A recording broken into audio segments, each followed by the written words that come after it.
Este que ven, este es el precio del carburante que mostraba hoy la gasolinera más barata de España. Menos de €1 para el gasóleo y la gasolina sin plomo. Está situada en La Rioja. Y como esta, muchas otras estaciones de servicio de España comienzan a reflejar en sus precios el abaratamiento del crudo en los mercados internacionales. En el último mes los consumidores han pagado el carburante un 10,26% más barato que a principios de diciembre. En el último año este descenso ha sido casi un 19%. Es decir, que llenar un depósito de 50 litros, por ejemplo, de diésel, cuesta una media de 55,1 euros, lo que supone un ahorro de casi 13 euros con respecto al año pasado. Esto es lo que nos encontramos, las cifras que nos encontramos a día de hoy, pero para hablar de este y otros asuntos relacionados con la energía, ahora que empieza el año y que pues, estamos acostumbrados a ver si sube o si baja el precio de la energía eléctrica, del gas, hemos invitado a Alberto Nadal, que es secretario de Estado de Energía. Señor Nadal, buenas noches. Buenas noches. Bienvenido a la noche. Muchas gracias. Bueno, la presentación que hacíamos hace un momento, el petróleo sigue bajando y, si no me equivoco, estaba por debajo de los 50 euros el barril, la primera vez desde el año 2009. Desde primero de año ya ha bajado un 11%. Así que, en primer lugar, lo digo porque seguro que esto se lo han preguntado muchas veces. No es la que usted se espera, que esa viene después, pero hay otra a nivel global, que es ¿por qué está bajando tanto en el mundo el precio del petróleo? O preguntado de otra manera, ¿hay algún plan diseñado por alguien contra países productores como por ejemplo Rusia o por ejemplo Venezuela y para favorecer a otros países como España, a los que le vendría muy bien la bajada del precio del petróleo? ¿Esto es un plan diseñado por alguien? No, el precio del petróleo, como la de las principales materias primas, se fija en el mercado internacional. Se ha producido en los últimos meses una sobreoferta, hay más producción que demanda, en parte porque la demanda es menos fuerte de lo que se esperaba. Las economías asiáticas, que eran las grandes demandantes de los últimos años, han dejado de crecer al ritmo que estaban creciendo. Siguen creciendo y siguen demandando, pero a un ritmo un poco inferior al que tenían anteriormente. Y por el otro lado, desde el punto de vista de la oferta, se han producido cambios muy sustanciales tecnológicos que permiten la obtención de hidrocarburos donde antes no se podían obtener. El fracking, por ejemplo, o la obtención de hidrocarburos a gran profundidad en el mar. Este desequilibrio se ha producido en los últimos meses, hay exceso de crudo en el mercado, y lo que sí es nuevo es que los países productores tradicionales, que formaban un cártel, el famoso grupo de la OPEP, pues han decidido no reaccionar y que sea el mercado el que fije el precio. No han recortado producción en cantidades equivalentes al exceso de oferta que hay en el mercado, y esto ha producido una caída muy significativa del precio del crudo, casi un 50% en dólares, entre junio y ahora. Y esto es lo que estamos viendo. Nos viene bien a España, es una buena noticia para aquellos países importadores, como son los países europeos y en concreto España, y esto puede suponer pues, un ahorro sustancial de alrededor de 8 o 10 mil millones de euros en nuestra cuenta exterior del año que viene. 8 o 10 mil millones que tenemos que pagar menos hacia el exterior en forma de exportaciones y que podemos gastar en otras cosas o en renta interna española. La otra pregunta de la que yo le hablaba y que estaba seguro que usted se esperaría, pero es que además así lo he presentado al principio del programa y desde ayer, que muchos sabían que íbamos a entrevistar al secretario de Estado de Energía, muchos nos preguntan, pregúntale por qué cuando el precio del petróleo sube inmediatamente no lo repercuten en el precio de las gasolinas y por qué cuando el precio del crudo baja no lo vemos repercutido tan inmediatamente ni de manera tan clara en el precio de los combustibles que podemos adquirir en las gasolineras. La primera pregunta es, ¿esto es así o es una percepción a la luz de los datos que imagino que usted tiene? Y segundo, si es así, ¿por qué? Pero usted ya... Vamos a ver, lo primero que tenemos que tener claro es que solamente el precio del crudo y el precio de la gasolina internacional es una parte del precio de la gasolina. Si baja un 50% el precio del crudo, como ha ocurrido, no puede bajar un 50% el precio de la gasolina, porque se compone de más cosas. En primer lugar, porque el crudo hay que refinarlo, y hay un coste de refino. Y en segundo lugar, y de forma más importante, porque es que la mitad del precio de la gasolina son impuestos, que apenas se modifican porque baja el precio internacional del crudo. Entre el impuesto especial de la gasolina y el IVA, se paga una parte muy importante, casi el 50% del litro de gasolina. Por lo tanto, si cae el petróleo un 50% en dólares, alrededor del 40% en euros, porque el euro se ha depreciado un poco frente al dólar, hay que esperar que el precio de la gasolina baje alrededor del 20%. Y esto es lo que se ha producido. Si vemos las cifras de caída del precio de la gasolina y del gasóleo, se ha producido una caída alrededor del 20%. Claro, pero no se produce el mismo día que se produce la caída de la cotización. ¿Por qué? Pues la cotización que estamos viendo es lo que se va a entregar, es el petróleo que se va a entregar dentro de un mes, que después hay que refinarlo y después hay que hacerlo llegar a la gasolinera. Y ahí se produce un decalaje de unas semanas entre la caída del precio de cotización y la llegada final. Pero la percepción de los ciudadanos sí que es que cuando sube ese decalaje, y eso no se produce de manera tan clara, sino que inmediatamente, si hoy sube el precio del petróleo, pasado mañana lo vemos en las gasolineras. ¿Es así o solamente que nos duele más cuando sube que cuando baja? Lo cierto es que movimientos tan bruscos como el que hemos visto ahora, solo los hemos visto en el año 2008 y ahora. El resto son variaciones mucho más pequeñas que es mucho más difícil de percibir cuando se produce la subida y cuando se produce la bajada. Caídas del 50% las vimos en el año 2008 con la crisis financiera y las hemos vuelto a ver ahora. Variaciones del 10-15% del precio del crudo que se pueden producir en un mercado normal, que repercuten sobre el precio final de la gasolina en un 3-4%, es muy difícil de percibir por el consumidor en su momento. Ahora, ahí hay que tener en cuenta dos cosas. Una, en España hay 3.000 gasolineras sin marca. 3.000 gasolineras independientes, de 10.000. Aproximadamente el 30% de las gasolineras son gasolineras que no están abanderadas por ninguna de las grandes compañías. Y de las 7.000 restantes, solo la mitad son propiedad de las grandes compañías. El resto son un acuerdo con un gasolinero que puede romper o que puede modificar y al que además, desde el año pasado, se les ha prohibido establecer indicación de precios. Con lo cual, existe un nivel de competencia bastante importante en España. Dicho esto, tanto el Ministerio de Industria como la Comisión Nacional del Mercado y Competencia, que como ustedes saben es el órgano regulador de los mercados y el que vigila por la competencia, estamos continuamente mirando los precios de las 10.000 gasolineras y viendo que los márgenes se mueven de manera razonable. ¿Y qué hemos visto? Pues hemos visto que, por ejemplo, los márgenes en España se han movido muy parecido a como se han movido en el resto de Europa. Y que, de hecho, el precio de la gasolina en España ha bajado un poquito más de lo que ha bajado en Francia, en Alemania, en Italia, en el Reino Unido. Lo cual nos dice que más o menos nos estamos moviendo como los demás mercados. Lo cual no quiere decir que hay que siempre mantener vigilantes los niveles de competencia en un mercado tan importante como es el mercado de hidrocarburos. Y de hecho, pues en marzo del año pasado introdujimos medidas importantes como es limitar la cuota de mercado de las grandes marcas de gasolinas o también establecer un periodo máximo para los contratos entre los mayoristas y los minoristas, de manera que los minoristas pudieran cambiar frecuentemente de suministrador. El resultado de ello es que la gran mayoría de nuevas gasolineras que se abren en España son gasolineras sin marca, gasolineras nuevas que aumentan el nivel de competencia dentro del mercado.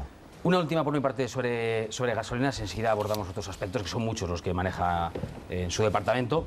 La sospecha de los consumidores es que cuando debiera bajar más el precio de las gasolinas, pues aprovechan las gasolineras para subir los márgenes de beneficio. ¿Esto es así? ¿Se produce o no? Vamos a ver.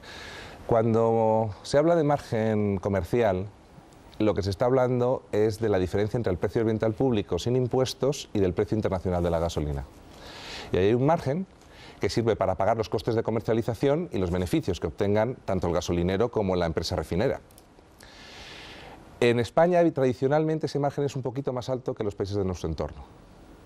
En parte porque nuestra red capilar es mayor. Tenemos más gasolineras que venden menos litros por gasolinera que otros países como Francia, por ejemplo, en que la mayor parte de la gasolina se venden en grandes hipermercados que venden la mayor parte de los litros. Eso no quiere decir que no nos estamos moviendo poco a poco hacia ese modelo y de hecho está ocurriendo y se están abaratando esos márgenes. Cuando vemos que se produce una caída del precio internacional, hay un efecto óptico de subida de ese margen porque estamos comparando el precio de hoy con el precio de la gasolinera de hoy, pero como he dicho hay un decalaje hasta que llega el precio internacional del crudo hasta el consumidor final. Pero lo que observamos es, ¿se ha comportado de distinta manera que el resto de países europeos? Y la respuesta es que no. Que la distancia que con Europa, la que teníamos tradicional de 2-3 céntimos de diferencia en el margen de comercialización, se sigue manteniendo, incluso se ha reducido un poquito en los últimos meses. Con lo cual, no nos estamos comportando de manera muy diferente a los países europeos, incluso nos estamos comportando un poquito mejor. ¿Esto quiere decir que no tengamos que introducir continuamente medidas para mejorar la competencia? No, y de hecho las estamos introduciendo. Y es bueno que haya muchas marcas, es bueno que haya competencia, es bueno que haya competencia intramarca, y esto es lo que estamos procurando que exista. Bueno, luego podéis preguntar más sobre gasolinas si queréis, pero dejadme que avances hacia la luz. Luego volvemos si quieres a las gasolinas. Venga, el precio de la luz, porque empezamos el año siempre con todos muy pendientes de lo que nos digan las noticias de si va a subir el precio del gas, si va a subir el precio de la luz. Por la luz empezamos. Bueno, el gas también es uno de los que más va a bajar este año, a la luz de lo que nos dicen los expertos. El precio de la energía eléctrica en nuestro país, que últimamente tenemos un lío. Con la luz no sabemos si sube, si baja, no sabemos cómo leer la factura de la luz, no sabemos si el contador nos va a medir y facturar la energía eléctrica al minuto, a la hora, al mes. Bueno, explíquenoslo, ¿qué va a pasar este año con la tarifa de la luz? Lo primero, vamos a hablar de la factura, ¿no? La factura, la electricidad no es un mercado sencillo, es un mercado complejo. Y es lógico que el consumidor a veces se despista. Tiene un distribuidor, tiene un comercializador, el mercado es... ¿Por qué es un mercado complejo, no solo en España, sino en cualquier país? Porque es el único bien de la economía que no es almacenable. No se puede almacenar la electricidad, se compra y se vende instantáneamente. La cantidad de lo que se produce y lo que se demanda, instantáneamente hay que ajustarlo. Cualquier otro bien, pues si no lo vendo hoy, lo vendo mañana. Antes hemos hablado de las gasolineras, pues lleno el depósito de la gasolinera y el litro que no vendo hoy, lo vendo mañana. Pero la electricidad se tiene que producir en cada momento y en cada momento se tiene que vender y se tiene que igualar además, porque si no habría tensiones dentro del sistema. Y aquí hay que agradecer unos índices de calidad muy importantes que tiene el sistema eléctrico español en relación a los demás países de nuestro entorno. España se encuentra entre los mejores países en índice de calidad, hay muy poquitos apagones, hay muy pocas interrupciones del servicio y es porque hay miles de profesionales que trabajan todos los días para hacer el milagro de que cuando das al interruptor siempre se enciende. ¿Esto qué consecuencia tiene? Tiene como consecuencia que el precio fluctúa continuamente. No es lo mismo la demanda que hay a las 3 de la madrugada y la oferta que hay a las 3 de la madrugada que la que hay a las 9 de la noche. Y no es lo mismo en el mes de julio que en el mes de marzo. Y esto hace una fluctuación del precio continua. El precio de la energía, que fluctúa, es aproximadamente 1/3 de la factura. Y sobre esto no hay predicción, no sabemos lo que va a ocurrir. Fluctúa a lo largo del año. Y lo que hemos tenido en los últimos años es una cierta tendencia a la baja de ese precio. ¿Por qué? Porque cada vez aprovechamos mejor el uso de energías renovables y la forma de introducir las energías renovables dentro del sistema. Otro 20% del recibo eléctrico son impuestos. No es tanto como en el caso de la gasolina, pero hay una parte importante que es gasolina. Y ahí tenemos aproximadamente el 50% del recibo, ¿no? 1/3 del precio de la energía y un 20% de los impuestos. Y el resto son actividades reguladas. Ahí es donde el gobierno sí fija qué es lo que tienen que pagar los consumidores. ¿Cuáles son las actividades reguladas? Aquellas que no pueden estar en el mercado. Aquellas que no hay un mercado de compra y venta del producto, sino hay que determinar las inversiones que hay que hacer y cómo pagarlas. Ejemplo, las redes. Esas líneas de alta tensión que vemos que son de red eléctrica, de transporte que vamos por las carreteras, es una infraestructura parecida a las carreteras o parecidas a los aeropuertos. El gobierno planifica cuánto se va a hacer, lo realizan las compañías y se les retribuye por ello, pero se les retribuye una cantidad prefijada. Ejemplo, los incentivos a las energías renovables. Las energías renovables no son suficientemente competitivas. La introducción de las mismas hay que pagarlo. Esto hay que pagarlo con una subvención que va en esta parte del recibo. Hay otra parte importante que es garantizar que todos los españoles tienen el mismo precio. En la península no hay problema, pero fuera de la península, en Baleares, en Canarias, en Ceuta y Melilla, los costes son más altos que en la península. No hay nucleares, no hay hidráulica, la presencia de renovables es limitada y para igualar el precio entre todos los españoles se garantiza que los españoles que viven fuera de la península tienen el mismo precio y esto también se paga en el peaje. Y por último hay otra gran partida que es la deuda. La deuda acumulada del pasado, el famoso déficit tarifario, 26.000 millones que tenemos acumulados, que hay que ir pagando poco a poco a razón de 3.000 millones todos los años. Todo esto lo pagan los consumidores en la parte del peaje y representa aproximadamente el 44% del recibo. Esta es sobre la que puede incidir el gobierno, sobre el que ha incidido la reforma eléctrica y sobre la que hemos congelado este año y el año pasado. ¿Cuál va a ser el resultado final de la electricidad este año? Hombre, teniendo en cuenta que se ha congelado el precio del peaje, que los impuestos tampoco ha variado, va a depender de lo que salga del mercado. Y a su vez, teniendo en cuenta la fuerte penetración de renovables que tiene el sistema eléctrico español, va a depender de la meteorología. En buena parte, si es un año bueno desde el punto de vista hidráulico y desde el punto de vista del viento, pues tendremos un precio más bajo. Si no es tan bueno, tendremos un precio más alto. Pero fluctuará un poquito alrededor de esos valores. Para que nos hagamos una idea, en ese precio de mercado, este año hemos estado parecidos a Francia, un poquito más caros que Alemania y más baratos que el Reino Unido y que Italia. Eso es básicamente la posición. Y como en la que titular, se hace buen tiempo desde el punto de vista, ¿no?, de lo que favorece a la energía eléctrica. Se hace buen tiempo. ¿Subirá o bajará? Se hace buen tiempo. Si por buen tiempo entendemos lo que hay hoy, ¿sí?, frío y sol, sube. Sí, por un buen tiempo desde el punto de vista eléctrico Viento. es que haya lluvia y viento. En ese caso, baja la electricidad. Baja la electricidad. Nos movemos ahí. Venga, abrimos la mesa a vuestras preguntas, estáis deseosos. Hay muchas más. Yo, en fin, tengo ganas de preguntarle por el asunto de la pobreza energética, si se puede hacer algo más o no, por las prospecciones petrolíferas, pero bueno, venga, todo vuestro. ¿Quién empieza? Yo voy por aquí por electricidad. Venga, va. ¿Puedo hacerla? Antonio luego Charo, venga. Vamos a ver. Queda claro, es la premisa mayor, que la energía eléctrica no se puede almacenar. Pero lo cierto es que España en estos momentos tiene una potencia instalada, tiene una capacidad de producir kilovatios muy superior a lo que necesita. Pregunto, ¿en qué estábamos pensando cuando montamos ese operativo? No sé si fueron las renovables, supongo que sí, para llegar a esta situación, que nos sobre energía, que no se pueda almacenar y que no la tengamos que tragar. ¿O es un problema de interconexiones, a lo mejor? En parte es un problema de interconexiones, pero vamos a ir un poquito más atrás. Si me permitís, voy a retroceder unos cuantos años hacia atrás. Cuando Europa se plantea como uno de los objetivos fundamentales en la política energética la lucha contra el cambio climático, algo que compartimos todos, España comete una serie de errores en su política energética que no cometen los países de nuestro entorno. Quisimos ser muy deprisa los primeros de la clase. Para que nos hagamos una idea, entre el año 2007 y el año 2008, en España se instalaron más paneles fotovoltaicos que en el resto del mundo. Centrales termosolares, que son estas de espejos que se concentran sobre una torre, que son preciosas desde el punto de vista tecnológico, son impresionantes. Tenemos las 3/4 partes de todas las termosolares del mundo instaladas en España, a unos precios 12, 15 veces por encima del precio de mercado. Ahora mismo esos mismos paneles fotovoltaicos los están instalando nuestros socios europeos a un precio 14 veces inferior al que nosotros lo instalamos. España ha pagado al resto del mundo la investigación y desarrollo de buena parte de la renovable. Y esto se ha metido en la factura. Esto es lo que explica buena parte de la subida del precio de la electricidad. Y aún así, a pesar de haberlo subido un 60% entre el año 2004 y el año 2012, teníamos un déficit que, de no haber tomado medidas, hubiera alcanzado los 10.000 millones de euros anuales. Sobre los 26.000, cada año 10.000 millones más. Hay que recordar que 10.000 millones son 200 euros por español al año. Pero si lo pudiéramos intercambiar la energía, digo, con los vecinos, entonces, a lo mejor el problema se suavizaba. Entonces, no solamente... El problema no es haber introducido renovables, sino haberla introducido tan deprisa.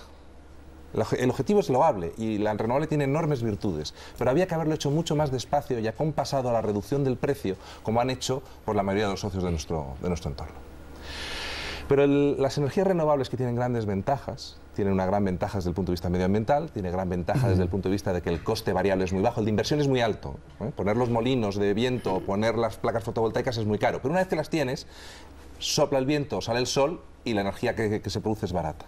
El resultado final es más caro, pero medioambientalmente tiene efectos positivos y tiene efectos tecnológicos importantes.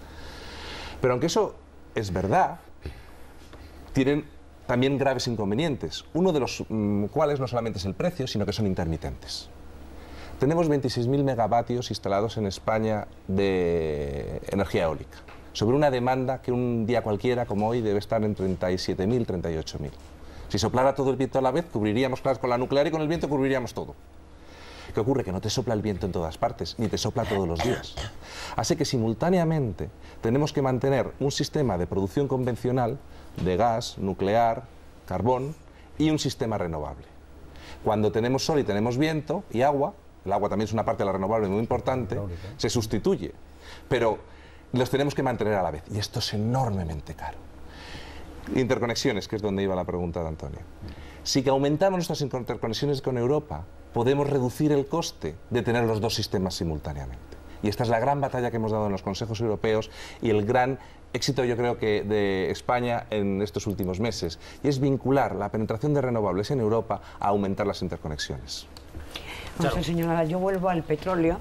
El descenso de precio me parece que para España es un notición, entre otras cosas porque ahorramos al año, si no lo he entendido mal, 10.000 millones de... Y ha dicho que hay un exceso de crudo y que en esta ocasión no se ha recortado la producción. Una doble pregunta, pero breve. ¿Descarta que este precio pueda subir? Y segundo, la decisión de no recortar producción, cosa que se ha ocurrido en épocas anteriores, ¿es una decisión táctica, estratégica, se debe a intereses geopolíticos Porque me cuesta creer que los países productores estén dispuestos a hacer caridad. Bueno, en el mercado del petróleo nadie dice caridad. Por eso quiero decir. Ni los demás. Sí, por eso le preguntaba yo si había un plan diseñado por alguien. Que me sorprende Vamos que... a ver, no se pueden, y menos corresponde a un gobierno hacer predicciones sobre cómo evolucionar el precio del crudo o de cualquier otro precio del mercado. Nuestra misión es intentar crear las condiciones de competencia y las condiciones de flexibilidad de la economía para aprovechar al máximo las oportunidades. ¿Cuál es el precio del petróleo a largo plazo? No lo sabemos, ninguno lo sabe. Ha estado muy alto. Durante 4 años ha estado por encima, alrededor de $100 el barril o por encima de los $100 del barril. Esto es importante tenerlo en la cabeza porque a la crisis financiera, a la crisis inmobiliaria, hay que añadirle una crisis energética que hemos tenido en los 4 últimos años. Ahora, afortunadamente, esto se ha relajado y esperemos que dure el máximo posible. ¿Cuáles son los motivos que están detrás de los países productores? Permítame que yo no haga una interpretación sobre las decisiones de los países productores. Vamos a intentar alegrarnos de la buena noticia de que el precio haya bajado e intentar sacar el máximo partido posible para crear empleo y crecimiento económico, que es lo que se trata para la economía española. Los países toman sus propias decisiones por motivos múltiples. En todo caso, casi es tan interesante o más, porque Charo lo ha preguntado hace un momento, ¿se mantendrá ahí el precio? Su predicción como experto. ¿Se mantendrá el precio un tiempo razonable? Es decir, para que la alegría nos dure un ratito, quiero decir. Hay cosas sobre las que, aunque se tengan intuiciones personales, ocupando determinados cargos es mejor no hacer predicciones. Victoria, venga, seguimos. A ver, señor Nadal, yo quiero volver a las renovables, pero centrándolas casi en el aspecto doméstico. Hay muchísimos españoles que instalaron paneles solares en su casa como una forma de abaratar la factura eléctrica. Hace 1 año y medio se elaboró por el gobierno al que usted pertenece un borrador de decreto que paralizó el sector fotovoltaico y que en estos momentos está causando serias pérdidas económicas a los instaladores de paneles solares, porque ya nadie pone un panel solar, porque ese tipo de energía, según ese proyecto de decreto, era penalizado, tenía que pagar impuestos. Hay campañas como la del grupo Corta los Cables, que abogan por el autoconsumo pese a la amenaza de sanciones. El día 27 la Comisión Europea va a ver este tema. ¿Qué va a pasar con este decreto? ¿El gobierno se está replanteando el no penalizar el consumo doméstico de fotovoltaicas? No, vamos a ver. En ningún momento el Real Decreto penaliza el autoconsumo. En ningún momento. Y menos aún establece un impuesto. Penaliza no. A ver, le hace pagar al usuario. Sí, pero vamos a ver el qué le hace pagar. El recibo eléctrico son 3 partes, como he dicho anteriormente. La parte de energía, la parte de impuestos y los peajes. La parte de energía, el que ponga placas de autoconsumo para generar su propia energía, por supuesto que no la paga. Faltaría más, a generar su propia energía no necesita pagarla. La parte de impuestos que corresponde a esa energía, tampoco. Pero ¿qué pasa con la parte de peajes? Es de recordar que los peajes son el sistema. El peaje es lo que nos pagan, es las redes, la solidaridad entre todos los españoles, la deuda del pasado. Es decir, esos peajes lo que sirven es para garantizar el suministro eléctrico en todas las casas. Ese peaje se paga en una parte por la potencia contratada, es decir, el fijo que pagamos todos los meses, y otra parte en función del consumo. Lo que hace el Real Decreto, el proyecto de Real Decreto, es decir, aunque usted produzca su energía, en la parte del peaje tiene que pagar lo correspondiente al consumo. Porque de lo contrario, usted está disfrutando de la red como todos los demás, pero una parte de su red se la está pagando otro, el que no está autoconsumiendo. Eso es lo que hace exclusivamente el Real Decreto. ¿Qué pasa? Que en algunas ocasiones los números salían porque la forma de eran rentables las inversiones, porque se evitaban el pago del peaje trasladándoselo a otros consumidores. Pero en otras ocasiones no ocurre así. ¿Y qué va a pasar con ese Real Decreto? Ese Real Decreto está en elaboración, saldrá al mismo tiempo que el Real Decreto de Cargos, que determinará una separación entre lo que son peajes propiamente dicho y cargos del resto del sistema, estos que he mencionado anteriormente, y saldrán simultáneamente en los primeros meses de este año.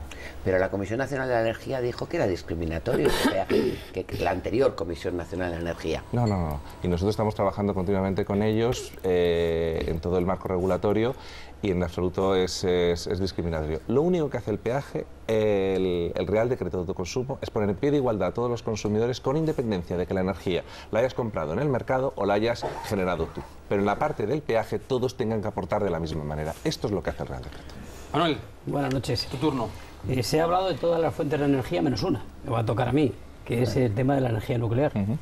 ¿Usted cree que se ha superado ya ese debate que ha habido en España durante tantos años, que ha marcado incluso alguna de las deudas hoy día, de la factura, procede incluso del cierre de algunas centrales, ¿no?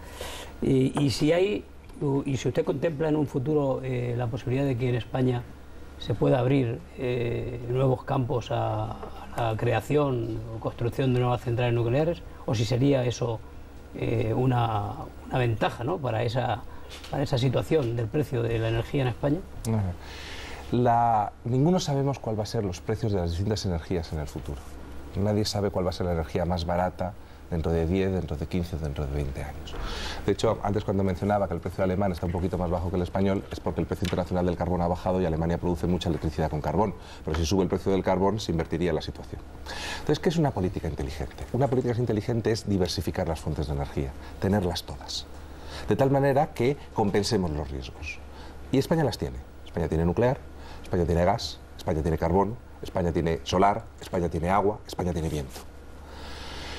La nuclear juega un papel muy importante.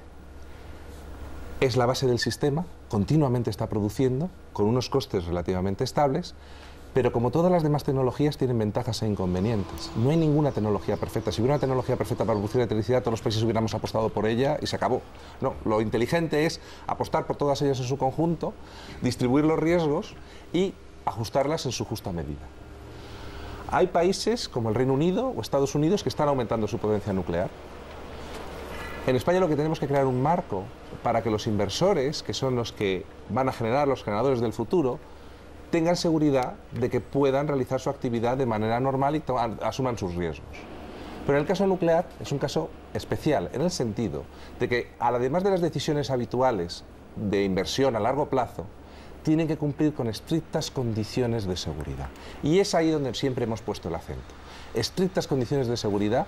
Ningún gobierno en España se ha separado de los dictámenes del Consejo de Seguridad Nuclear, salvo una vez en el caso de Garoña, pero eso fue una excepción, y así va a seguir siendo. Dentro de que se mantengan los criterios de seguridad fijados por el Consejo de Seguridad Nuclear, cada empresa hará las inversiones que estima oportunas. Pero también provoca un mayor desgaste político, ¿no? De cara a esa cultura que tiene el español, como de rechazo a ese tipo de energía, ¿no?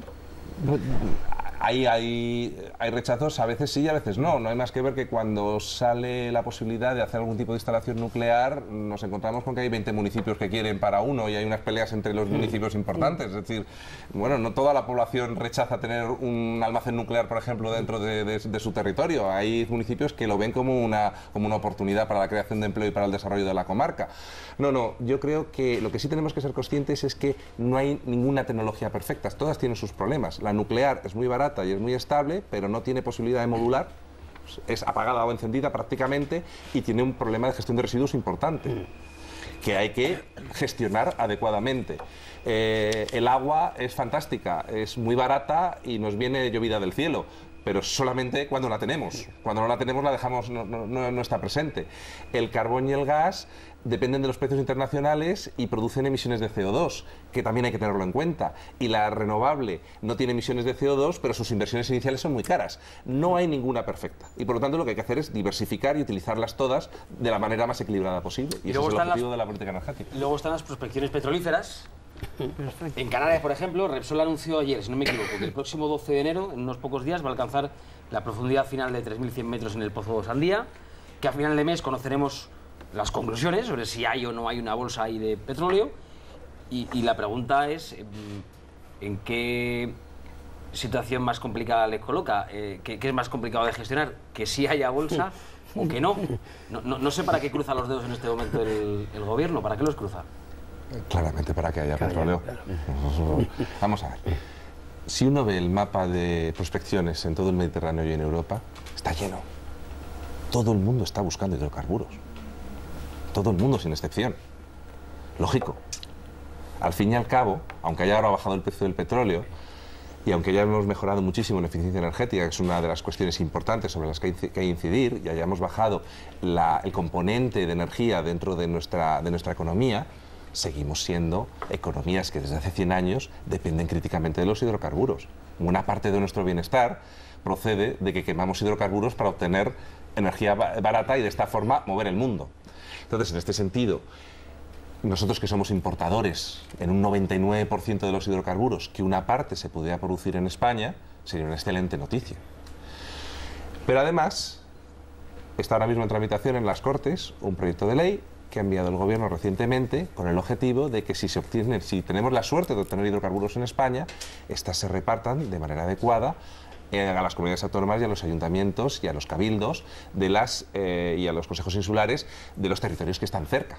Porque de igual manera que quien soporta una central nuclear, pues lógicamente recibe una serie de beneficios por el hecho de tener cerca una instalación de la que se benefician todos los españoles, pero ellos la tienen determinada cerca, pues de igual manera el que tiene cerca una explotación de hidrocarburos, que evidentemente no es lo más estético del mundo ver una torre de petróleo, aunque se van a poner a mucha distancia, pues tendría que verse beneficiado por ello.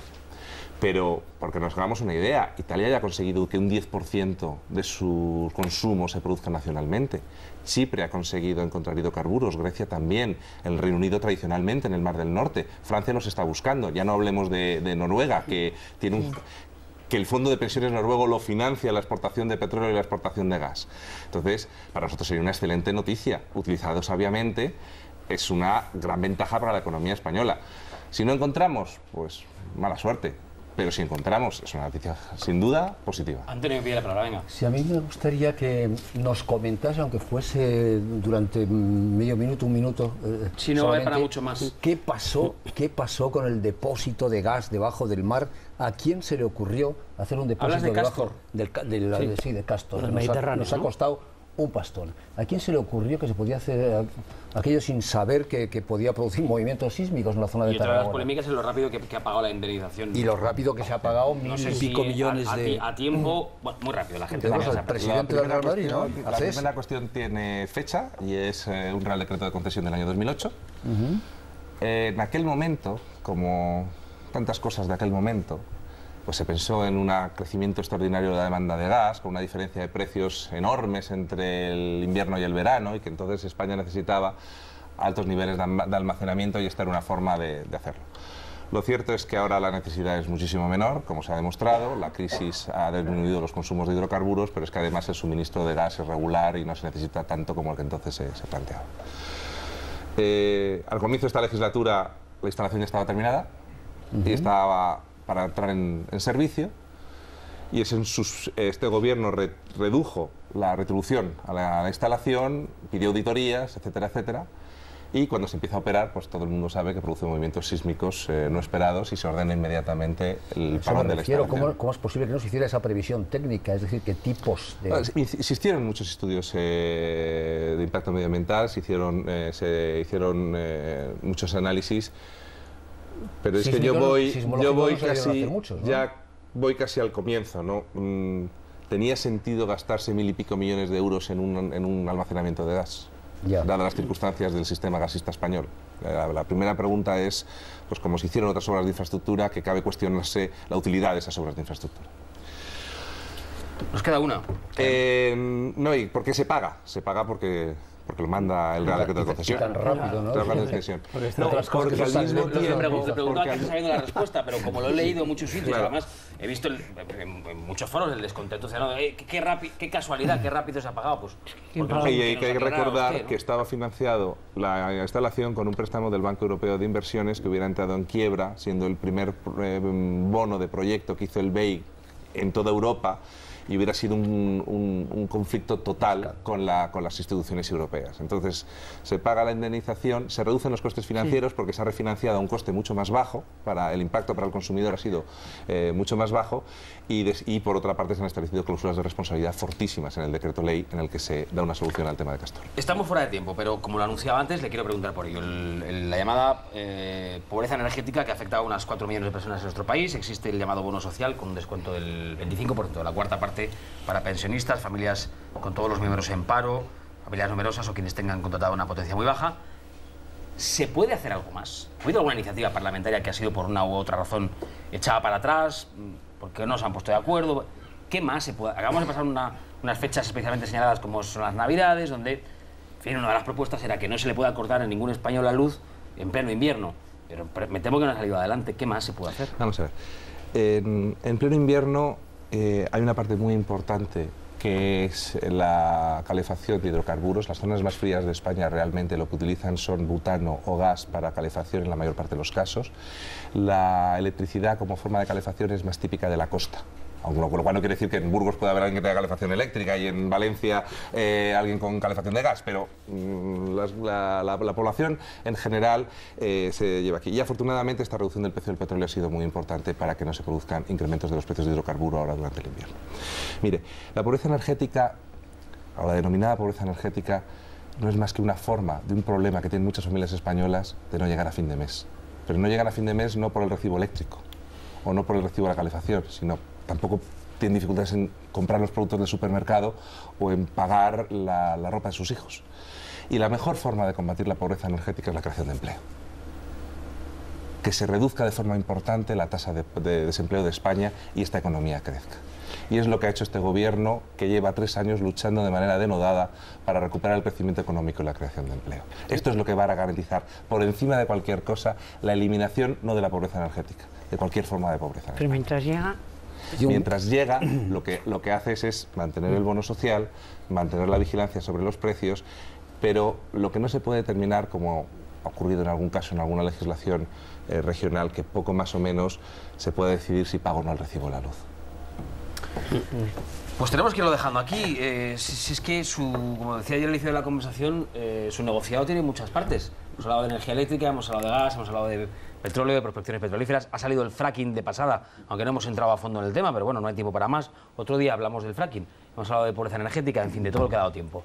Señor Alberto Nadal, secretario de Estado de Energía, muchas gracias por venir a trasnochar con nosotros. Muchísimas gracias, un placer estar Buenas aquí. noches.